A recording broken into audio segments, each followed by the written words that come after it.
Hey guys, today we're going to take a look at another issue from Star Wars Age of the Republic. This time we're going to take a look at the Qui Gon Jinn series, and just like every other Age of the Republic issue we have read, this is another great, amazing read, and I can't wait to go through it. So let's begin.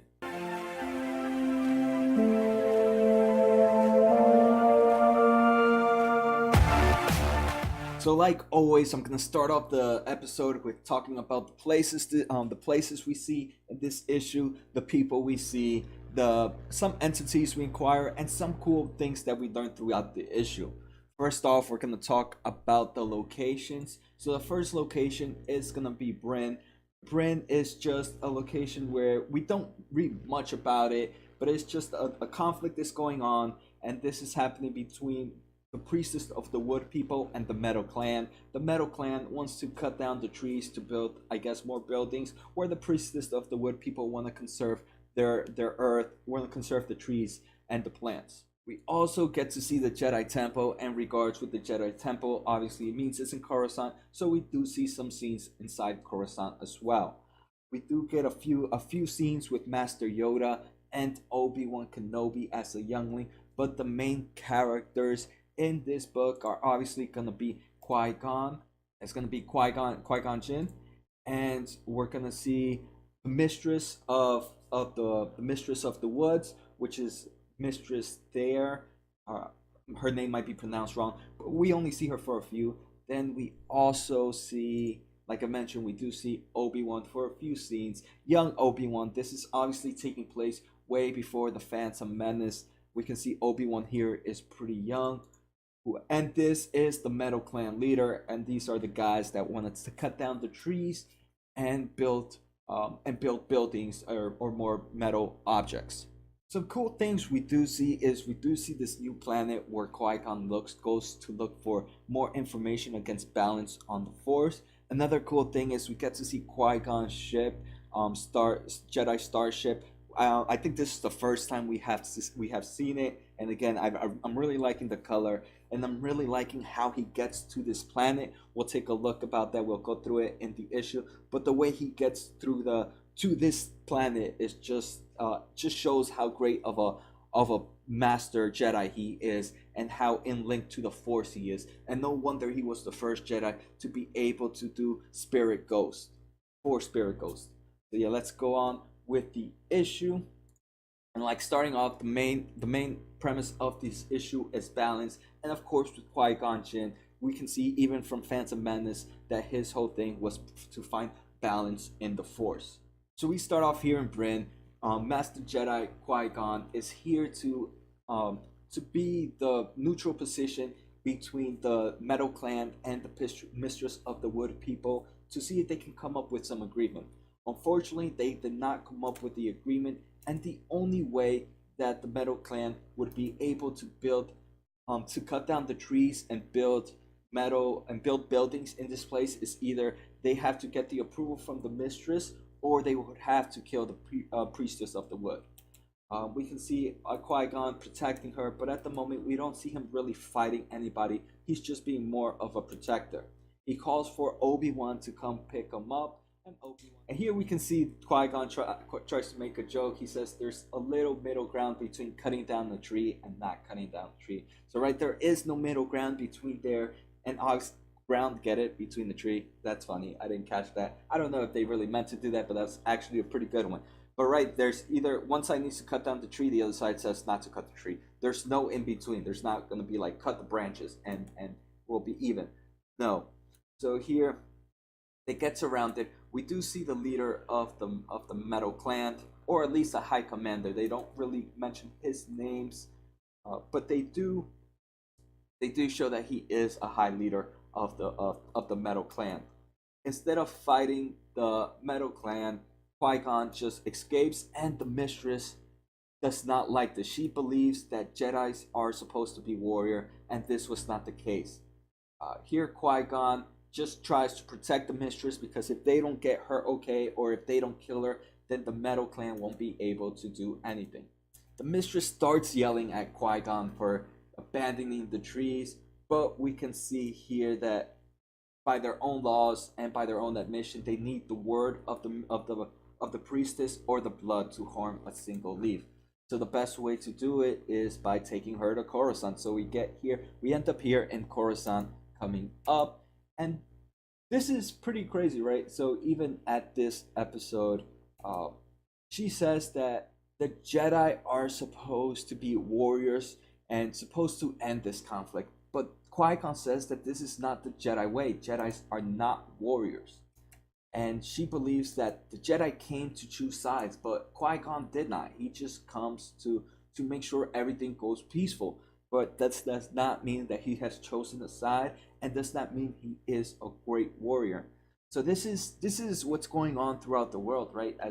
As the Jedi continue to become warriors of the peace, Qui-Gon feels like this is going away from the true value of being a Jedi. She even goes on to call the Jedi a coward. Next, we end up in the Jedi Temple, and we do see Qui-Gon and Master Yoda together. Qui-Gon does in fact tell Yoda that he feels bad. He feels some trouble with what the priestess said, and Yoda is like, "There's no reason that you should feel bad for being called a coward." And Qui-Gon says that the coward is not the word that is making him feel trouble. It's the word warriors. He does not believe that the Jedi are warrior, and he is being bothered that the rest of the world is considering the Jedi as warriors. And he goes to say that even here on the Coruscant, the home of the Jedi Council, there is little understanding of their purpose. They are seen as soldiers, servants of politicians, with little mention of the Force itself.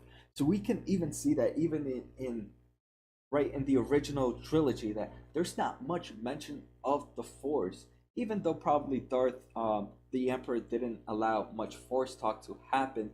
But it wasn't much time after this that the Jedi Council was done, and there was no mention of the Force. So here it's just pretty hard, and Qui-Gon is like, this is not something that we should happen. This is not the way of the Jedi. We are not warriors. We're here to promote the Force, and we're here to promote peace. But they are being used as weapons of the Republic. So and this is pretty interesting. We just did the Count Dooku issue last time, and Count Dooku left the Jedi Order because he did not believe the way the Jedi was going. And here we can see Qui-Gon Jinn, the Padawan of Count Dooku, feeling the same way. He doesn't like the way the Jedi Order are going, so he believes. But the way those two handle it is differently, right? Count Dooku turned over to the dark side, while Qui-Gon was more like looking for balance of the Force. But again, I think it's pretty interesting that both these Jedis, the Master and the Padawan and the Apprentice, were almost in the same path.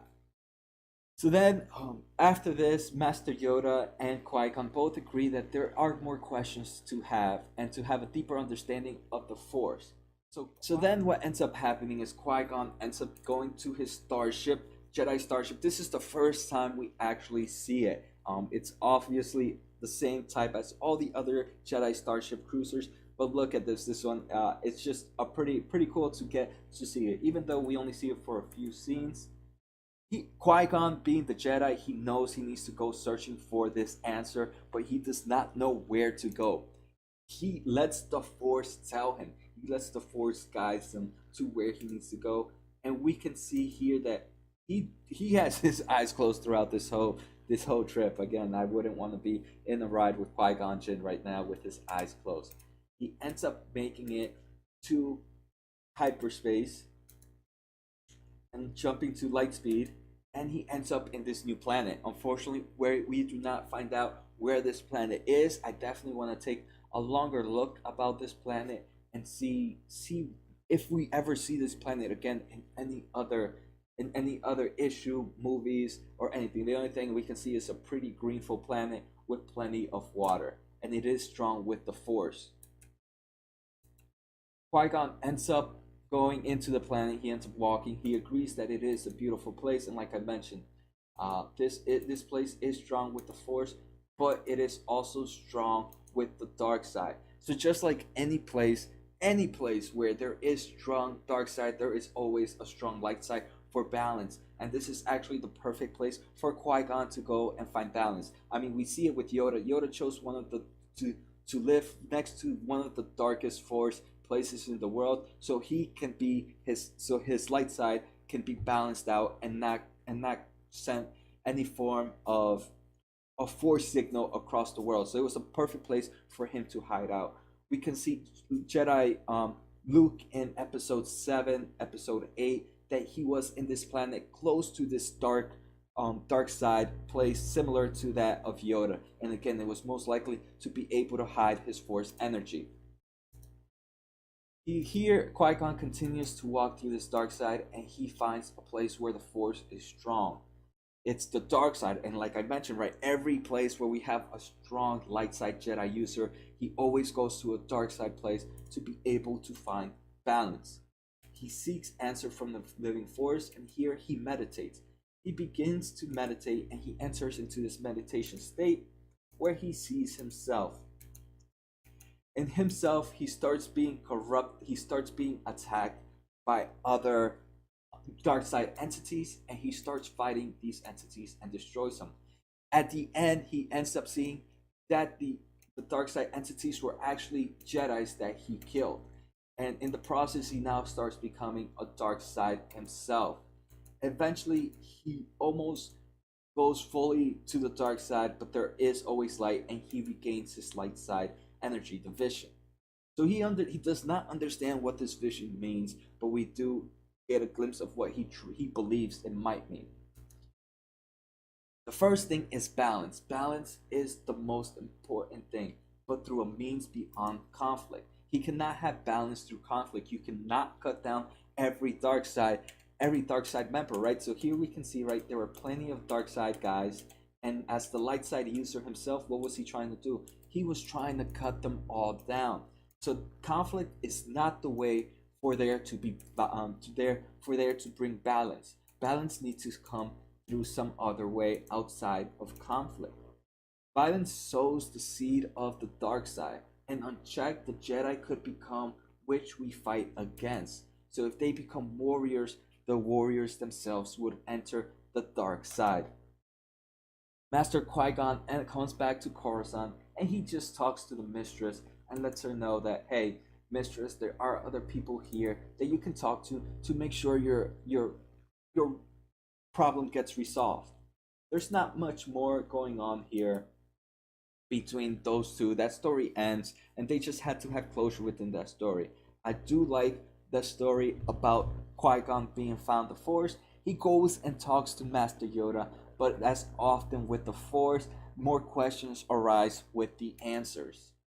Master Yoda and Qui-Gon go on to have a nice conversation. Nothing really impactful that to be mentioned here. They just want to be wary of the dark side. The dark side consumes, and there is no balance to be found in such a path. So now his question is, what is the purpose if not balance? And we can see that this throughout here, we can see why Master Qui-Gon wants to seek balance in the Force, and why in episode 1, The Phantom Menace, he knows so much about the prophecy and the one that's supposed to bring balance to the Force. That is the end of this issue, and I hope you guys like it. We only have a few more issues before we're done with Age of the Republic, and then we might go back to Dark Visions, the Darth Vader issue. Darth Vision episode 4 just popped up. I should be heading to my comic book store soon to pick that up, and hopefully this weekend we might get to see some of that. But I really want to finish this Age of the Republic because I'm really liking it. Next, I think I have Anakin Skywalker and Padme issue. So make sure to subscribe, guys, so you guys get updates on these videos and these episodes. Take care, guys. Have a good night, and see you next time.